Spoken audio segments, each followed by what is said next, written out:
Johnny Tesone? Johnny Tesone. Tesone, okay. What's going on? It's time for another episode of Too Hard for the Radio, transmitting from the future free state of Greater Idaho. I am the one-armed madman, and with me today, I've got Johnny Tesone. Johnny, it sounds like you've got a mob name. You sound like you're in the mob. I am pretty modern, yeah. Hey, it's all good. I'm a mountain guy with you in Colorado. Oh, excellent. Nice. What part of Colorado you live in? Boulder, Oh, close to cool. Boulder. Very Yeah. cool. You can do a lot of skiing or snowboarding? Mostly snowboard now. Mostly, a lot of fly fishing, camping, four wheeling, photography, geology, out in the outdoors. Nice, nice. I busted my shoulder snowboarding this last winter. Oh, Sucked. Landed right on the stump side and it just popped right up in here and I knew immediately. I went, "Oh oh, crap." Broke the sorry. damn shoulder. I actually did it once before I was an amputee. I busted it riding a dirt bike, so I knew immediately. I was like, "Oh man, I did the same damn thing on the same shoulder." So I've been recovering from that for shoot. It was happened like last day in February, and I'm still dealing with it. It's crazy Oh, how things heal so much slower once you're getting old, right? yeah, dude, hang in there. Get a lot of sun. I can say get a lot of sun and try to absorb a lot and try to reactivate your dormant DNA. To re-heal your stem cells. It's the secrets that are coming out now, and I've tapped into a lot of cool things, and I can start getting into. But I'll back up, and we can start at the beginning and give you an overview and lead this thing however you want to go there, Nick. Yeah, let's start from the beginning and give us the old 20,000 foot view. Hey, so 20,000 foot view is I'm from Colorado. I grew up in a large family outside the Denver area, mostly in a sports family. My family mostly went into education and sports and teaching like that, but I went into more on the geology side and the science side, and I went off. But I was a pretty gifted athlete where I got a lot of scholarship athlete offers around the area, but through family, through a cousin who was at the Colorado School of Mines. He was an engineer there. He really pushed me and to go to the University of Wyoming. So through got my degree up there. I played football, but I got banged up pretty good, and we played all the back then it was a Western Athletic Conference, but I gave up football just to forsake finishing my school. And I just started working out in the oil fields and just started learning the ropes of science and why geology was so important to businesses at that time and why they needed it. So I was really trying to apply things at that time, and I was traveling, working on various oil wells and learning different aspects of exploration and development. And as I went on, I was being at the University of Wyoming. I met some kids, I met some fellow students that were Indians, Shoshone Indians from the Wind River Indian Reservation, and I always kind of had I don't know, I think a fantasy and a kindred spirit with them. I always wanted Mhm. to know more about their lands and how they grew up, and and I remember some summer snowstorm evenings talking to him about what it'd be like to grow up in Lander, and he'd ask me what it'd be grow like, what it'd be like to grow up in Denver, and we both would say we want to trade it. We want to trade our childhoods, and that's honest. But as time went on, I stayed in touch with him, and he started telling me some areas in the backcountry that only the Indians went to through guides, and I started venturing. I started taking friends and family and girlfriend, and at that time, and my dog, and it was just one of those areas. Not only was I enchanted studying it in college, but after college, I always wanted to go backpacking, camping, fishing, four wheeling every summer. Horses, we got into horses. We started doing horses. So over 30 years, I've had enormous experience on the wilderness adventure side and seeing things I've never seen and seeing animals and the great fishing that I've no name lakes and Yeah. animals. But it was COVID 2020 when um, one of those outdoor fishing adventures turned into an out of body experience that I had on the river. And that July, Nick, it was the day the earth stood still for me. It was just amazing phenomena of having a physical feeling of just kind of being lifted and touched so beautifully and lifted on the river that day. It was just overwhelming. And it took me a few minutes to kind of gather myself, but I was broken. I was broken down, and it hit me. And then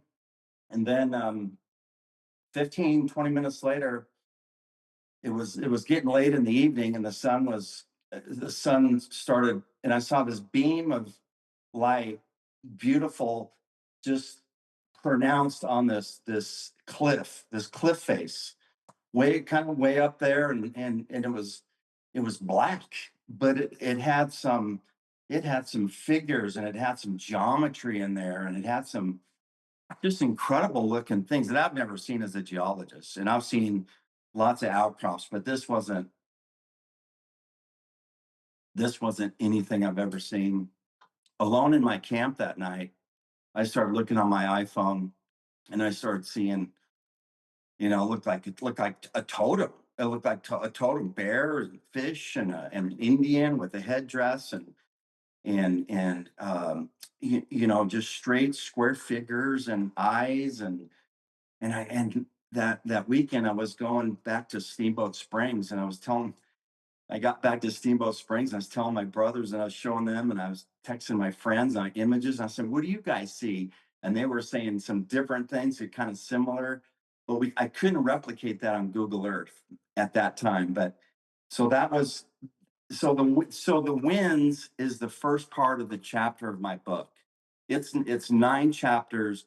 So the winds is the chapter that I talk about those fishing trips, those adventures with the dog and with my family and the animals and the horses. And then I lead it into that day. It started changing my whole perception of everything, not only the Wind River Range, but the people up there, geology, the earth, life, the ocean.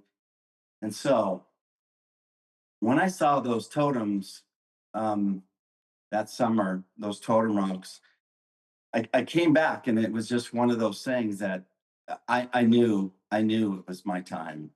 I knew that at this time I was struggling. Oil and gas and consulting was terrible. Mhm. It was not a good. I didn't want to do the business anymore, but I had to chunk along, and I had to get income. And I was like, well, what am I going to do with all this new things that I'm finding? So I basically got out of that, and I incorporated what I called a Geo-Vortex. His name of my company, Geo-Vortex. And why I did that is because, first, it's how I feel. It's kind of what I saw, and like everything's moving, and it's kind of come to this singular vortex of everything spinning around, and it's coming, and I'm like, I found it, and I tapped into it. And that's why I called it that. So what that is to me is like a portal. It's a portal that I can put all my data and content in now. I just put all my 30 YouTube videos within my website, instead on YouTube Mhm. where it's not getting searched. I put it on my website. I'm having everybody go to my website so they can see the depth of what I have.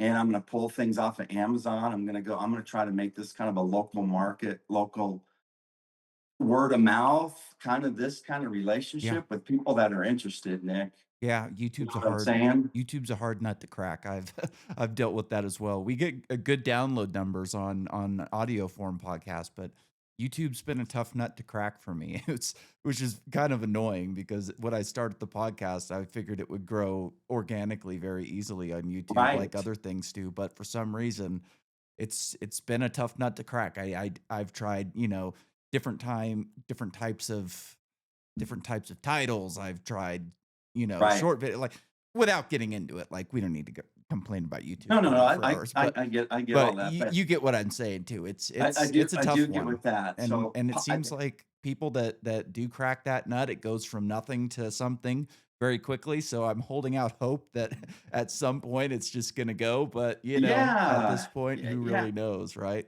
So yeah, exactly. And so I feel the podcast is a good venue, it really to is, really grow what I want to do with you, and let's see how this world yeah, yeah. boils, right? I So spent back to some that. I So spent some time in the after I saw those cliffs, I went back and I started finding some fossils and some deposition environments that was all in the microscopic realm at that time that I used. And so I have the fossils on my front page on my website. It's geovortex.net. But what that got me out of the gate was, so I've looked at a, being this in the field as long as I've been in Wyoming. I mean, I try to keep up on what's been found everywhere in the world, everywhere. Try to keep in touch paleontology.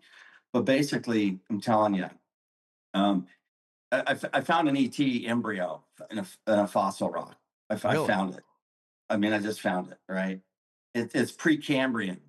It's Precambrian. It's in the oldest of the rocks in the Wind River Range that's ever been mapped. I found it in the oldest, which basically means unconformity, discontinuous. There's, it's not hard. There's not a hard age, but it's old. It's very old. And so what I'm saying, once I saw that, my mind went to Einstein, and it went to relativity, went to space travel, and went to all this. Dude, I was holding something in my hand that I kind of felt like I had like ultimate paranoia, like, oh, somebody's gonna see this. Like, so I went back up there two more times, and I kept finding fossils all across the range, and I correlated it. And then I went out to the basin. I started finding some more stuff in the mountains that were big discs. Okay, I call them unidentified fossilized objects. They were 200 foot in diameter. So when I found uh, the cliff side, I went up dip on Google Earth, and I started finding these beautifully intricate veined discs that were stacked that kind of looked like they fell off, and then I'm like, oh yeah. And then I just started finding more, and I started finding really obscure outcrops. And one thing led to another.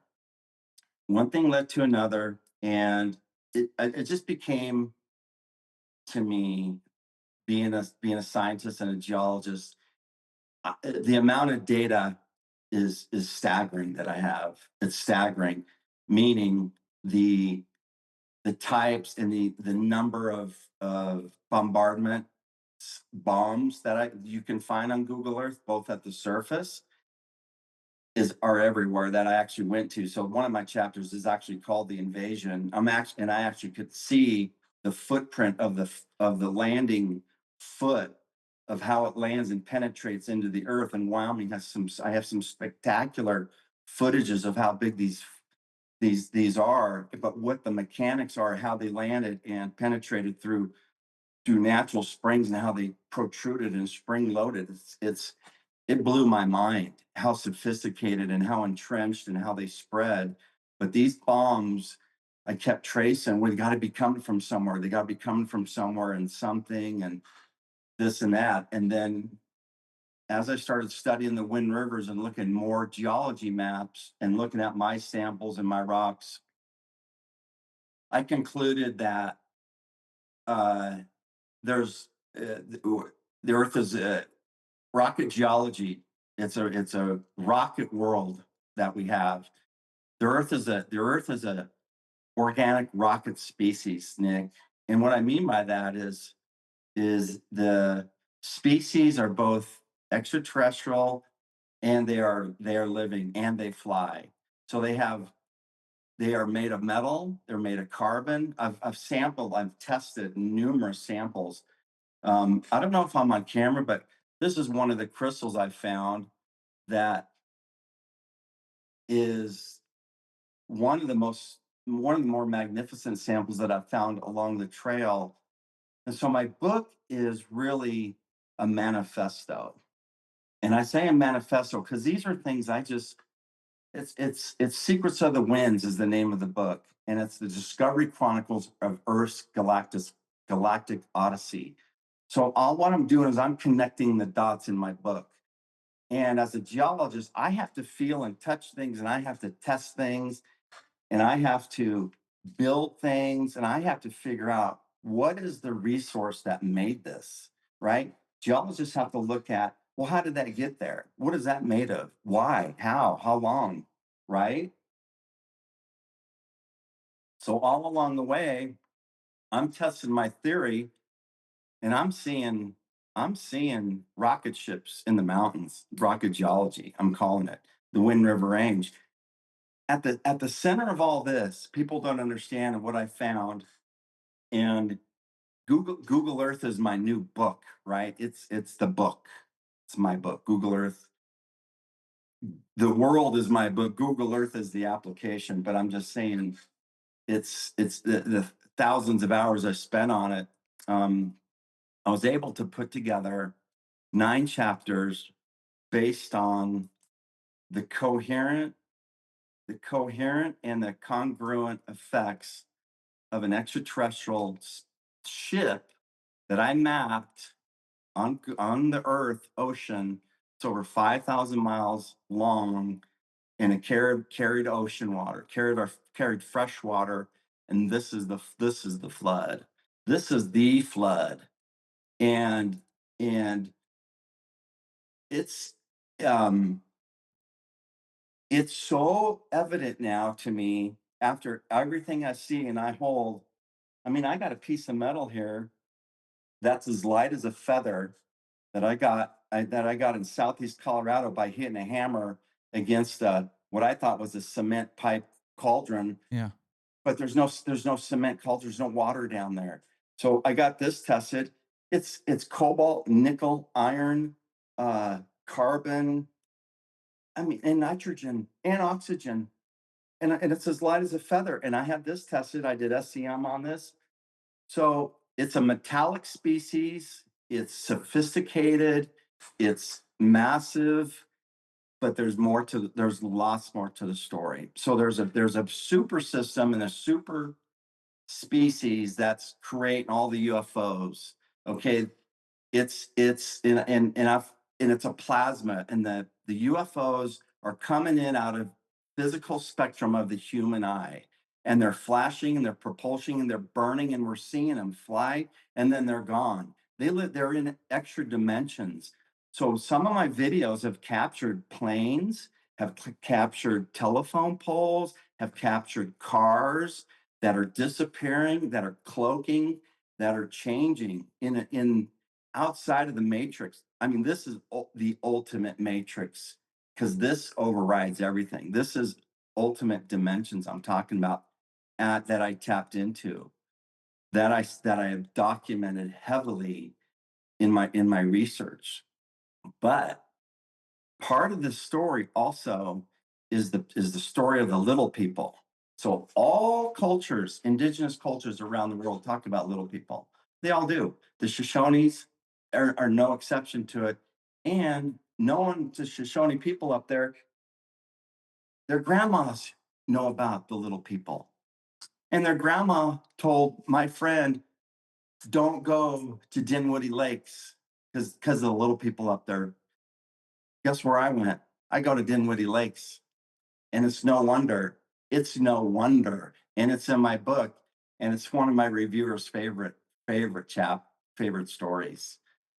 But the little people are documented pretty routinely by our witnesses, but there's no science digging into this. I've reached out to some guys at Idaho State, Denver Museum of Natural History, Wyoming Geological. I've reached out to some people, and they're not interested enough to even ask me any more questions. I mean, so hear me out here. as I started finding the actual impact craters in Wyoming that I could walk to, I started finding the physical evidence of an active, existing, burrowing being species, leaving holes at that time that were, perfect, inch and a half, perfect, perfect, fresh. I'm on top of the mountain, and I'm scared because I find something that is organic, that is moving, that is it's hard to see this. I go at another big crater and a huge depression up there, and I started seeing some more burrows. Another big depression that I saw. So it starts adding up to me. So I started thinking they got to live in the water fissures. They got to be living, and these bombs are carrying the matrix that they're coming out of, and they're born out of this matrix. That's why they say this is what this these are water babies, and they live near water, and the people always see them, and they live in caves, and they're small, and every culture talks about these people. Well, it so happens in 1950, some miners found a mummy outside of Casper in the Pedro Mountains, the little man mummy, they called it. Well, I looked at that thing one instant. I was like, that's not human. They said it was a baby born with, a soft head. And I was like, that's not a human. So what I did, Harvard Museum of Natural History, came out, and the guy disappeared, or the statue disappeared. There's pictures on the internet all over. But I took that skeleton, and I started cutting that skeleton up because it was awkwardly curled up. It was unnatural. So I cut it up. Then I started placing it against my fossil that I had. Then I found bones out in Colorado, out in southeast Colorado, of the specimens on an old water well, 3 inches, 2 3 inches, 1 1 inch, and I have a skull that weighs 10 pounds. I mean, I have all this stuff, Nick. So what I'm telling you is I hear so many theories, and I see so many pictures of what aliens look like, and I've got the coolest aliens you've ever seen. I am the scariest that anybody's ever seen. That I Once I saw it, I collapsed the quantum wave, right? Once you observe something in the Yeah. field, both I was in the superposition at that time, because I think I'm born, I'm incarnated now, and I think I was an Indian, back in the day, 10,000, 12,000 years ago. That's the thing. That's why I'm so drawn to that mountain range. That's why I just can't stop. I can't stop going up there. I had an encounter with a bear in July, Nick, up there fishing, and it was fishing, but I had a bear come in my camp and hang out with me, and was talking. It's posted on Facebook. It's the coolest, most liberating time a person could ever be involved with, and it's like I hit a quantum button, and I tapped it, and it's a download, and now my download is getting written up for the people to see it. So what I'm doing now is I'm getting all this download, and I'm just saying, I'm just putting it all on my website, and I'm putting my books together. I got four more books coming. I found I named this Tessonite. I named this Tessonite after my last name. Okay.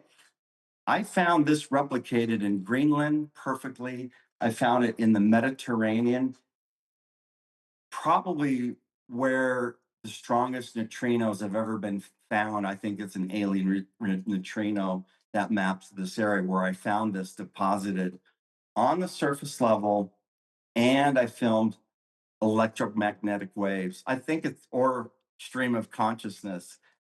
I know I'm throwing a lot out there, Nick, and I don't want to lose your audience, but I No, you're also want good. to tell them that I don't want to lose them in boredom, but I'm also telling them that I try to articulate this thing as if and write it like someone has never seen this before. That's not a geologist. I'm trying to explain it because the story is being told to me. You see what I'm saying? Yeah. I'm not trying to make it anything other than here's a trail and here's all this amazing stuff that I can correlate on Google Earth in the microscope, in my handheld specimens, and things like this. Is all in my book. There's a beautiful, I call this T minus, and I got photos of this. This was August 1st, 2021, I think. I cracked open a black piece of matrix, and a day later, I see this beautiful specimen of this rocket, A little bit's a rocket. It's in the rock. It's out of this world. It's here. It's everywhere. It's so um, abundant. It's not only scary, but I can't believe no one else has found it as much as I. UFOs are a telltale sign. Don't get me wrong. Ancient civilizations are telltale signs. Some of the big blocks are finding in Utah. There's all these ancillary things finding, but I got stuff that digs into the science, that talks about the condensed matter physics of it, that talks about the induction, the gravity, that talks about the plasma, the physics plasma, and the and the sintering, frottage, and over time, there's time on the geology side with these people. We try to measure time in a few million years, but I'm saying they have billions and billions of years with a technology that just needs time to develop. It already landed, but through my process, Nick, what's really important is finding the master species that is no, in my mind, there's no doubt that caused all the mass extinctions. Okay, caused all the mass extinctions. The great unconformity in this earth is caused by the reconstitution from the original rockets that landed to reconstitute the earth, to recirculate the bombs and reinvade, keep reinvading the earth over and over and over. It's so active, it's incredible. That's why so many people see what they say. That's why I find so much stuff. And there's been always been missing geology. The archaeologists are talking about it. It needs to, and so I'm passionate about what I know and what I find and what I can express, as you might tell. Yeah. but I just like I said, it's just a big miss. It's huge missing link. So I've named new species in the book. I've named new metals, new geological events. Yellowstone is at the center of all this. Yellowstone just wasn't an 800,000 year burp through cycles. Yellowstone is super compaction that I figured out when I was watching Oppenheimer. And I talked to an engineer about this when I saw this, and I started seeing the pipe of Yellowstone and the depth and where Yellowstone started. And it's amazing. It's amazing where it started and where it migrates. So that's my other book is Yellowstone. So my first book talks about it. My second other book is Yellowstone, and my my next prize is going to be what's called the Rock Creek Farm Space Time of Many Worlds is what I call it. This talks about from March of this year, what I found in the fields outside of my home, 3 miles down the road here, what I manifested, I believe, in my own mind, and what I found on Google Earth. You think the crop circles were cool? Wait till people see this. Mm. I'm talking dinosaurs. I'm talking sharks. I'm talking graveyards. I'm talking castles, pirates. When I saw this, I knew, I knew I'm in a different world. I just knew it, right? I'm on a tunnel. I got in a tunnel and I'm riding the 5D now. I'm riding the 5D. I'm I'm listening more to my intuition. I'm feeling a lot more about what's going on with the earth. I'm feeling natural reverberations and things like that. I just feel better. Okay. I'm eating less. I'm eating less crap. So I'm actually changing as I'm getting older, and I had a lot of injuries. I'm telling you, there's a lot of there's a lot of technology and amazing uh, healings we have that we're not tapping into. But maybe that can be another episode. Yeah. What I want to continue with this, Nick, is I guess so Yellowstone. So all these kind of things just kept coming and pouring every day. So I started going back and rereading Newton, right, and Maxwell and Planck and Einstein. I kept going back, but there's not a lot of geological reference on things, and I kept going and I found a They weren't digging Stargate. very deep back then. No, because they were all in the oil and gas business. So you see where I'm saying is they locked in all the talents to look at small diameter holes and try to interpret the subsurface to find oil. That's just what they did. So they studied the rock that they had. What I did is I went to the extreme and unwrapped it, right? I just unwrapped it all to where I could see it. And that's the beauty of what I did is whatever I could see is what it is to me, right? Yeah. So I have that's why it's just, the book's over 400 pages and 1,000 pictures. I got thousands of pictures that I can correlate that I found. But as I got along, one episode in particular I wanted to highlight.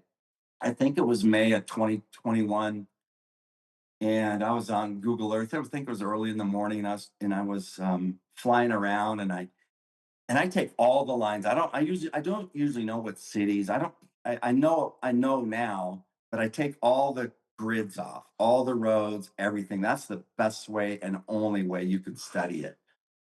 Because that stuff is just noise to me. And I'm flying around and and I'm in a desert. I'm in a big desert area of the world. And I just start zooming in and zooming in, and I go, you got to be kidding me. And I find a perfect replica of the solar system, 1,800 feet by 1,400 feet, with with the planets in orbit, in the size proportioned appropriately in the orbit in the desert. It's a stargate, and it has a portal, it has the Milky Way, and it has all the planets. It just, and that same day, this is this is this is how it rolls for me. Same day,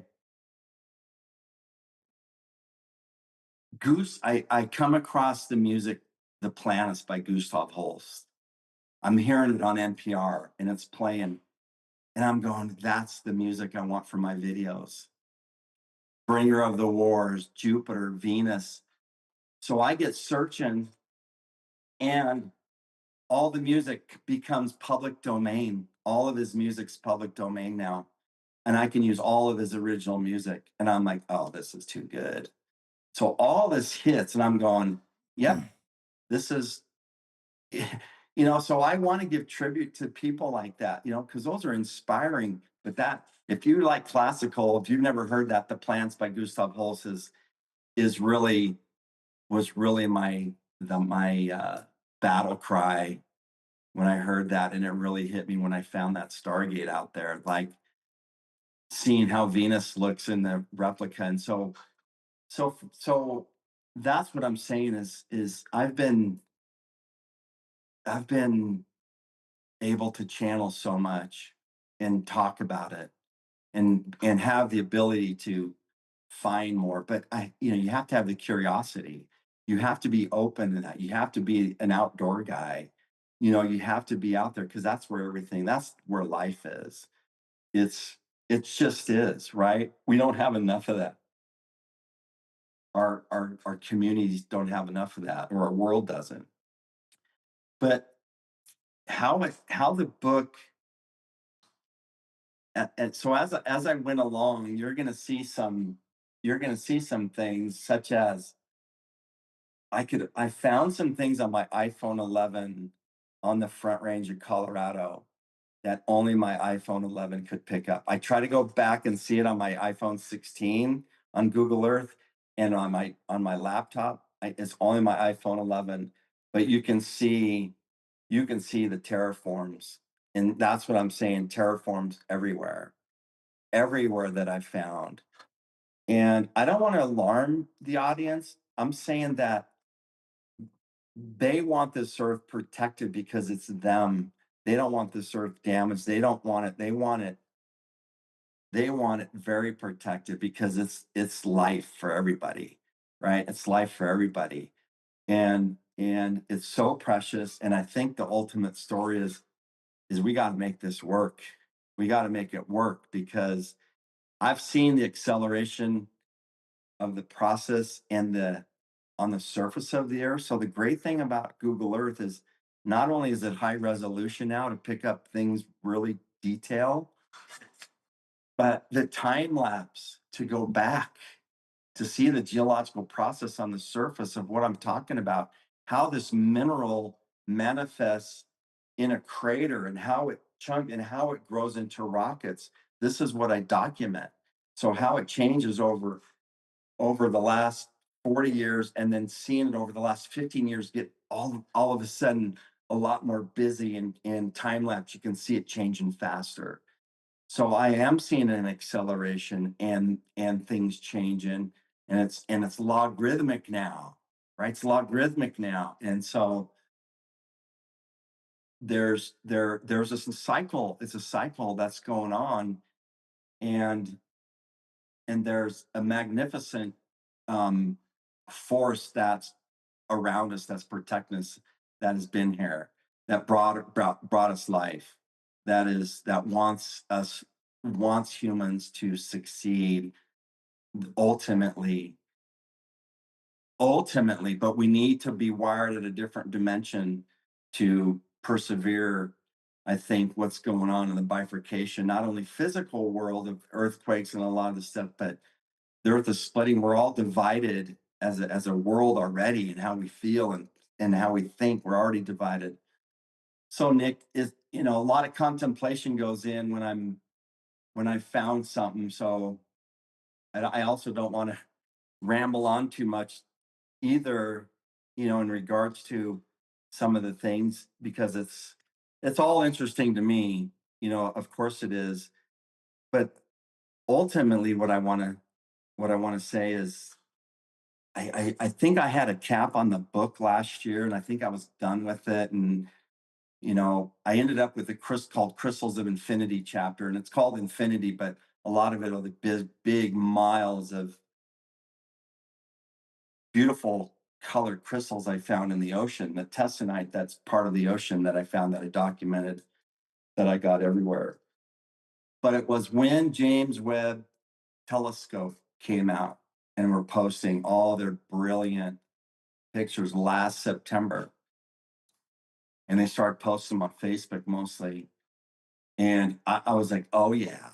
I was like, yes. I was every day they were coming out. Every day. Boom, boom, boom, boom. New one, new one, new one, new one. So I took those and I started studying those. And I started seeing exact correlations to what I found on Google Earth. Exact. And it wasn't one nebula. It wasn't isolated to Sirius. It wasn't isolated to Orion. It was, I mean, the Hubble came out. Light, the pillar of life, Yeah. correlations to that. So I put together, I think, is a wonderful journey for people to dig in and to really, really look at this.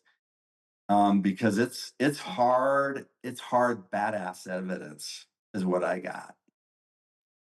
Wow, I got a lot of questions, so let me try and Yeah. pick the best one here. So, one of the interesting things about what you were talking about is these fossilized, disc objects. And I don't Uh-huh. know if you're familiar with Bob Lazar and his story, but Hmm. Bob Yep. said that one of the discs that he was working on was found in an archaeological dig, which would suggest that these things are very old. So, I Yes. guess my question would be, what type of event or what type of causality could these things were obviously whoever built these are very, very advanced, right? And I mean, we discard cars, we discard airplanes and stuff like that. So I can imagine that someday some, ancient, you know, some human's going to find some ancient structure that we've discarded and go, what the hell is this thing? But for something that is so much more advanced than us, what could cause them to discard those or lose those and have them be fossilized? You would think that it would be something that they would be able to Dude, maintain. they're living. They're not discarded. The technology are the aliens, and the aliens are the technology. It's a rocket species.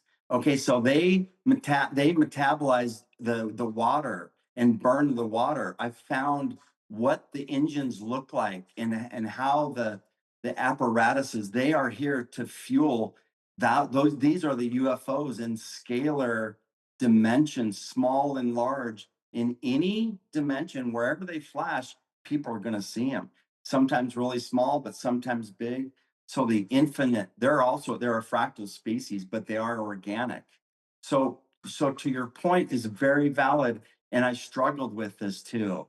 And I struggled with it because I was like, well, what doesn't make sense? And so once I made the connection that it's all in the same, the rock is the species, uh, everything's connected. The rock is the species. So think of the earth before water. Okay. So here's the causality. Here's what I'm talking about. Here's before everything. The causality is it's a molten rock out in space. And this species has been all over already, existing for billions and billions of years. I found this on Venus and I found it on Mars, just to let you know. Okay, so it's this is correlatable, deeply correlatable and definitive evidence. Okay. So what I'm saying is so now that I was putting this together, there had to be causality, there had to be events, it had to be extraterrestrial. And the causality for my struggle with your question exactly was, well, how did it happen? Where did it all start? What's the Big Bang here? Big Bang is when I found and I traced the original rocket ship that landed and that split open. And I can show anybody that's on Google Earth who wants to adventure, wants to see this, and I can measure it how massive it is. So the causality is, here's Earth.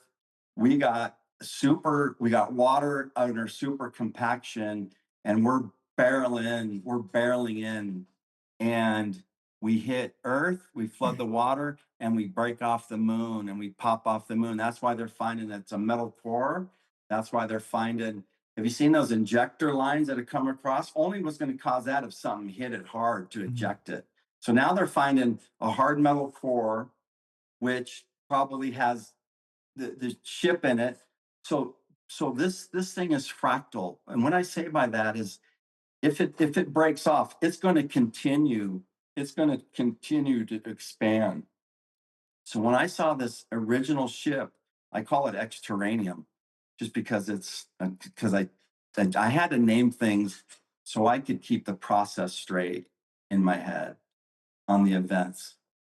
So as that came in, it caused a whole chain of physical events that changed the earth and started causing a lot of the things that we're seeing today. But I'm trying to predecess and go back and point out what I found on Google Earth that matched some of my cosmos that talk about the original, the event that brought us what we have, that brought us our land, that created what we have. Yeah. And I'm our very Earth, interested in the galactic gardener theory, where you've got these aliens that have been around for God knows who how long, or they could be from a different universe. They could have created this universe as a test lab to create right, more people like right, us. And right. another thing that Bob Lazar says is that they view us as containers, and like containers for souls, you know what I mean? And it's Oh, it's I've a been, very interesting you're thought right. that I've been trying to keep up on all that too because it's hitting me like a ton of bricks, Nick. Okay, this thing is hitting me because I'm seeing it in the science and I'm seeing it on social media. I'm feeling it with people saying stuff. I'm seeing it everywhere.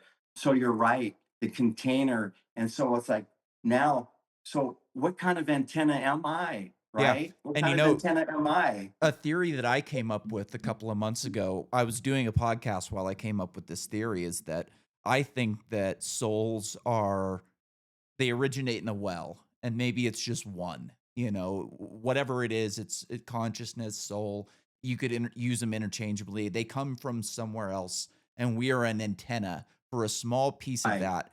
And I think that, like, if you go into like what Roger Penrose Mhm, thought, is that mhm. consciousness has a quantum aspect to it.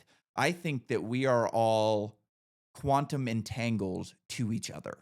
And the closer connection you have to a person, the closer that entanglement brings you together, which could kind of explain like why when you're thinking of somebody or you're thinking of something and then they just call you out of the blue, or oh my God, somebody I know just died. Right. Like those Right. things could be explained by quantum entanglement of our consciousness, of our souls. Oh, And I believe that so much. yeah, I do. and I think that whatever these beings are, wherever they're from, they could be living in a different reality that's, congruent with ours that we're just not capable of seeing. I have a hard time with them populating other planets without us being able to see them. But if they're so advanced, like they could easily put some veil around our Earth that kind of blocks out their footprint with, along the universe. And another interesting thing that the James Webb Space Telescope just found out was that when you look at galaxy formation in a truly flat universe where everything is kind of dispersed in an even fashion, you should have 50% of the galaxies turning clockwise, 50% turning counterclockwise. And now Mhm, they're finding that most of the galaxies are spinning in the same direction, which mhm. would which kind of leads you to think that there is something different about the universe than we are able to understand at this point. And maybe we're inside of a black hole.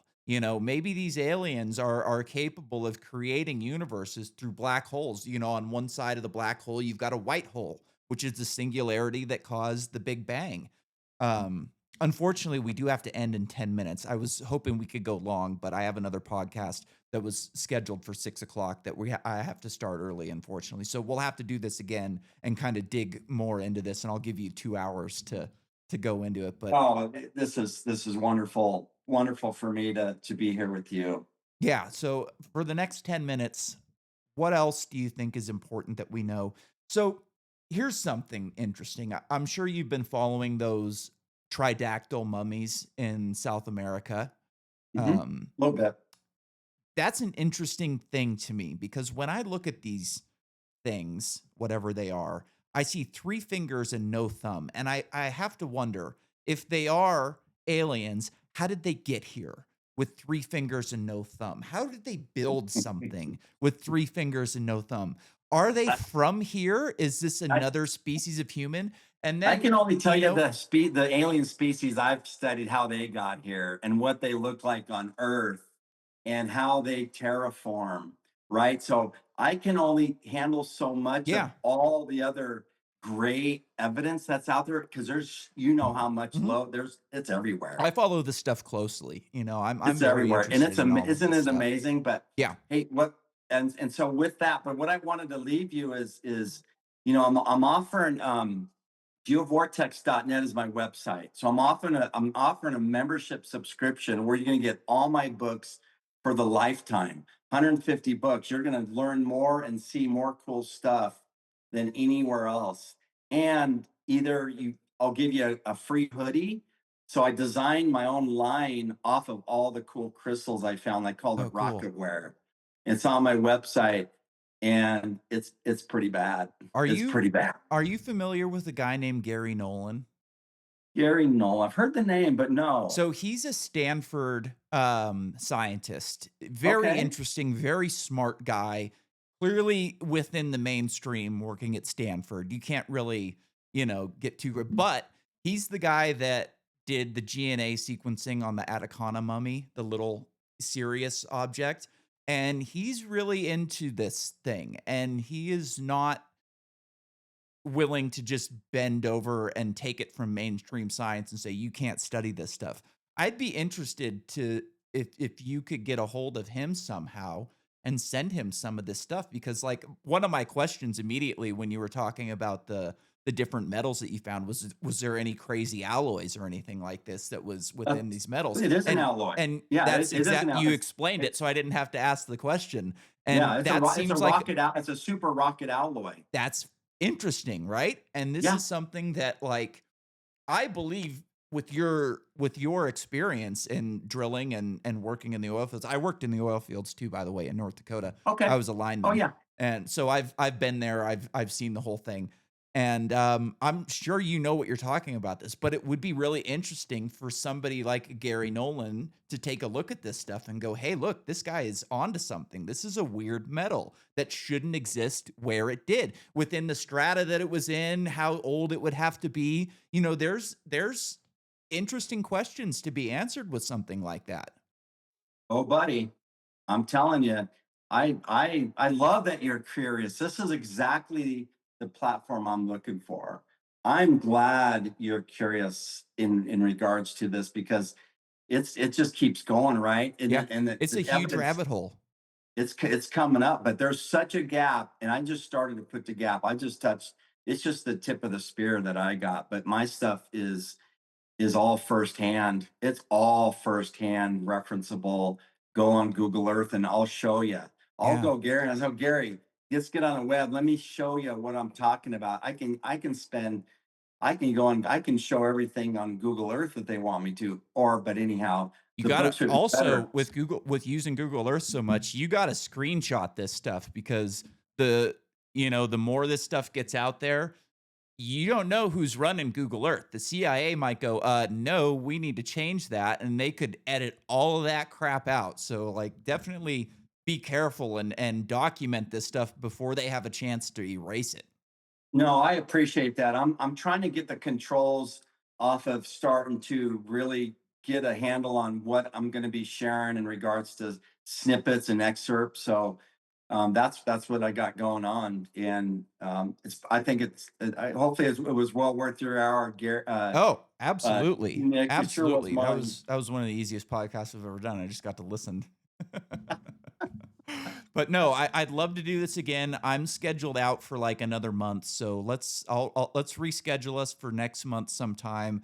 We'll do this again. I'll have some more questions for you, and we can kind of dig deeper into what you got going on because this is Yeah, interesting man. stuff, man. I Check out the website. You'll start getting Yeah, a taste of how cool this is and what I have. there's nothing more important than our history, and I feel No. like our so much of our history is hidden from us. The Smithsonian is one of the most corrupt institutions in this country. They don't want us to know what is actually going on in this planet. You know, there's so much with, giants and Egyptians in the Grand Canyon. So there's Like so much. there's so much to go. And like I was saying earlier, mainstream archaeologists don't dig deep because they're so No, no. close-minded that they think that everything worth finding especially in North America, It's all is 5,000 years old. exactly. So they're not digging below that surface. And No. over the past couple years, like I've been into this stuff for a while now, and I've noticed that there are younger people coming into this, sphere of mainstream archaeology that are willing to dig deeper, that are willing to entertain those questions, that do want to know the truth and don't want this corrupt establishment that is just hell bent on keeping the narrative at where it is. People came over the land bridge 10,000 years ago. There was no chance that anybody was ever here before then, type of I thing, got and I got whole glossaries on all the body parts, right? I've spent hundreds and hundreds of hours putting this together and correlating and meticulously putting bones together. It was one of the most fascinating times, and then correlating this. So I'll leave it at that. But yeah, I would let's challenge. I would love anybody to come ask me questions on my website and check it out. You can go to town and go all over it. absolutely. I'll dig into your website and we'll do this again in about a month or so. And I'm Sounds looking good. forward to it. All right. Thanks again, Johnny. It was a pleasure talking with you. Thanks for Pleasure, listening, Nick. everybody. We'll look forward to the next one. Hey, take care.